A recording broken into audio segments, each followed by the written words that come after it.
ଆପଣ ଏ କଥାଟା କହୁଛନ୍ତି ବୋଲିକି ମୁଁ କହିବାକୁ ବାଧ୍ୟ, ମୁଁ କହିବାକୁ ରାଜି ନୁହଁ। କାହିଁକି ରାଜି ନୁହଁ? ମୁଁ ଜଣେ ଆଗେ ପ୍ରଥମେ ଭାରତୀୟ ସମ୍ବିଧାନ କହୁଛି ସବୁ ଧର୍ମକୁ ସମାନ ଅଧିକାର ଦିଆଯାଉଛି। ଧର୍ମ ନିରପେକ୍ଷ ରାଷ୍ଟ୍ର ହେଉଛି ଭାରତ।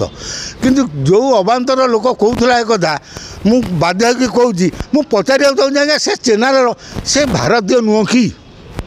ଯଦି ଭାରତୀୟ ସେ କେଉଁ ଧର୍ମର, ସେ ସନାତନ ଧର୍ମ ନାହିଁ ବୋଲିକି ଯେଉଁ କହୁଛି ଏଇଟା ଗ୍ରହଣୀୟ କି?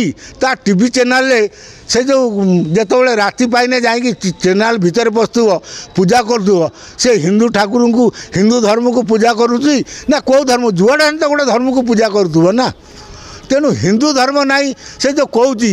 ହିନ୍ଦୁ ଧର୍ମ ଆଜ୍ଞା, ହିନ୍ଦୁ ଧର୍ମର କେହି ଆଜ୍ଞା ତିଆରି କରିନି ହିନ୍ଦୁ ଧର୍ମକୁ। ଆକୁ ବ୍ରହ୍ମା ବିଷ୍ଣୁ ମହେଶ୍ୱର ଯେ ଭଗବାନ ସେ ସୃଷ୍ଟି କରିଛନ୍ତି। ହିନ୍ଦୁ ଧର୍ମ ହେଲା ମୂଳଦୁଆ। ଇଏ ବିଶ୍ୱର ମୂଳଦୁଆ ଧର୍ମ ହେଉଛି ହିନ୍ଦୁ ଧର୍ମ। ଆପଣ କୁହନ୍ତୁ, ମୁଁ କୌଣସି ଧର୍ମକୁ ଆକ୍ଷେପ କରିବା ଲୋକ ନୁହଁ। ମୁଁ ସବୁ ଧର୍ମକୁ ଭଲ ପାଏ, କାହିଁକିନା ଧର୍ମ ହେଉଛି ସତ୍ୟ। ଦେଖନ୍ତୁ, ଏ ଯେଉଁ ମୁସଲିମ ଧର୍ମ ମହମ୍ମଦ କରିଥିଲେ, ଆମେ ଯାହା ଇତିହାସରେ ପଢ଼ିଛୁ। ଖ୍ରୀଷ୍ଟିଆନ ଧର୍ମ ଯୀଶୁ ଖ୍ରୀଷ୍ଟ କରିଥିଲେ। କିନ୍ତୁ ଆଜ୍ଞା କହିପାରିବେ କି ଯେଉଁ ଚ୍ୟାନେଲ କହୁଥିଲା ହିନ୍ଦୁ ଧର୍ମର ପ୍ରଚାର କିଏ କରିକି ହିନ୍ଦୁ ଧର୍ମ ସୃଷ୍ଟି କରିଥିଲା? ହିନ୍ଦୁ ଧର୍ମ ହେଲା ମୂଳ ଧର୍ମ ଏ ବିଶ୍ୱର, ଯିଏ ଯାହାକୁ କି ବ୍ରହ୍ମା ବିଷ୍ଣୁ ମହେଶ୍ୱର ସୃଷ୍ଟି କରିଛନ୍ତି। ହିନ୍ଦୁ ଧର୍ମ ହେଲା ବରଗଛ। ହିନ୍ଦୁ ଧର୍ମର ନିଜର ଶକ୍ତି ଅଛି ବଞ୍ଚି ରହିବା ପାଇଁ। ହିନ୍ଦୁ ଧର୍ମ କାହା ଦୟାରେ ବଞ୍ଚେ ନାହିଁ। ହିନ୍ଦୁ ଧର୍ମ ବି କେଉଁ ଧର୍ମକୁ ଘୃଣା କରେ ନାହିଁ। ସେ ହେଉଛି ହିନ୍ଦୁ ଧର୍ମ। ଯେତେବେଳେ ଯୀଶୁ ଖ୍ରୀଷ୍ଟ ପ୍ରଚାର କଲେ କି ମହମ୍ମଦ ପ୍ରଚାର କଲେ, ସେତେବେଳେ ତା ଆଗରୁ ବି ହିନ୍ଦୁ ଧର୍ମ ଥିଲା। ସେମାନେ ମହମ୍ମଦକୁ କି ଯୀଶୁକୁ ପ୍ରତିରୋଧ କରିଛନ୍ତି କି?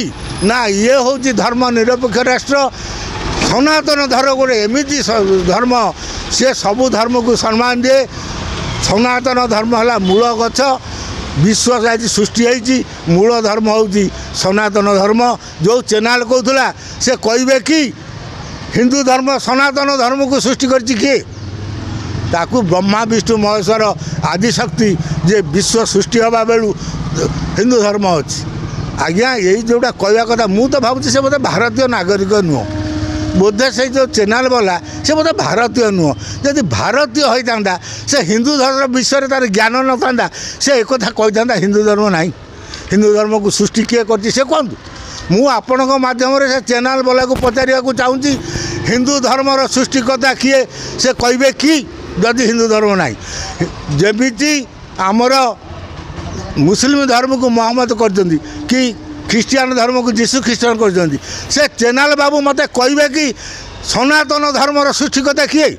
ସନାତନ ଧର୍ମ ହେଲା ମୂଳ ଧର୍ମ, ଯାହାକୁ କି ବ୍ରହ୍ମା ବିଷ୍ଣୁ ସୃଷ୍ଟି ହେବା ଦିନରୁ ଇଏ ଧର୍ମ ତିଆରି ହେଇଛି, ତାକୁ ଭଗବାନ ତିଆରି କରିଛନ୍ତି। ଏଗୁଡ଼ା ଅବାନ୍ତର କଥା ଯିଏ କହିବ, ଇଏ ଅବାନ୍ତର କଥା କହିକି ଦେଶରେ କିଛି ଲୋକ ଅଛନ୍ତି ଆଜି ଆମ ଭିତରେ ବିଭାଜନ ସୃଷ୍ଟି କରୁଛନ୍ତି। ଯେ କୌଣସି ଦିନ ଏ ଭାରତ ସ୍ୱାଧୀନତା ହେଲା ପରେ ଆମର ହିନ୍ଦୁ ମୁସଲମାନ ଖ୍ରୀଷ୍ଟିଆନ ଆମେ ଭାଇ ଭାଇ ହେଇକି ଚଳୁଛୁ। ଏ ଯେ ଚ୍ୟାନେଲ କ'ଣ ପାଇଁ କହୁଛି ଏ କଥାଟା? ସେ କିଏ? ହିନ୍ଦୁ ଧର୍ମ ବିଷୟରେ କହିବାକୁ ତାକୁ କିଏ ଅଧିକାର ଦେଇଛି? ଏଟା ଦେଖନ୍ତୁ, ତାଙ୍କୁ ଯଦି ଧର୍ମ ଛାଡ଼ିଲାଣି, ମରିବା ସମୟ ଆଇଲାଣି, ସେ ସନାତନ ଧର୍ମ ବିରୁଦ୍ଧରେ କହୁଛନ୍ତି। ସିଏ ବା ଚ୍ୟାନେଲକୁ ଗନେ ପୂଜା କରୁଛନ୍ତି। କାହାକୁ ପୂଜା କରୁଛନ୍ତି? ଠାକୁରଙ୍କୁ ତ ପୂଜା କରୁଛନ୍ତି ଧୂପ ଦେଇକି। ତାହେଲେ ସେ କେଉଁ ଠାକୁରଙ୍କୁ ପୂଜା କରୁଛନ୍ତି? ମୁଁ ତ ଯାହା ଜାଣିଛି, ଏଠି ଯେଉଁ ଚ୍ୟାନେଲ ଅଛି ଓଡ଼ିଶାରେ, ସେ ସବୁ ହିନ୍ଦୁ ଲୋକଙ୍କର। ତେଣୁ ଇଏ କିଏ? ଇଏ କେଉଁ ହିନ୍ଦୁଠୁ ଜନ୍ମ ହେଇ ତା ବାପା ମା ତାକୁ କେମିତି ଜନ୍ମ କରିଥିଲେ? ସେ ହିନ୍ଦୁ ଧର୍ମ ନାହିଁ ବୋଲିକି କହୁଛନ୍ତି। ଏଇଟା ଭାରି ଦୁଃଖ କଥା। ଏଇଟା ଧର୍ମଦ୍ରୋହୀ। ଏମାନେ ଧର୍ମଦ୍ରୋହୀ ଆଜ୍ଞା।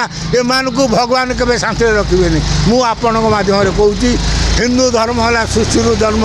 ହିନ୍ଦୁ ଧର୍ମ ହେଲା ମୂଳ ଧର୍ମ।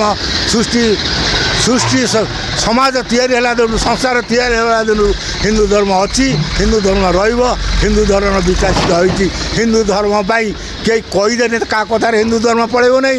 କିଏ ନ କହି ହିନ୍ଦୁ ଧର୍ମ ଅମର। ହିନ୍ଦୁ ଧର୍ମ କେବେ ମରିବ ନାହିଁ। ହିନ୍ଦୁ ଧର୍ମ ହେଉଛି ଶ୍ରେଷ୍ଠ ଧର୍ମ। ହିନ୍ଦୁ ଧର୍ମକୁ ପ୍ରଭୁ ଭଗବାନ ସୃଷ୍ଟି କରିଛି।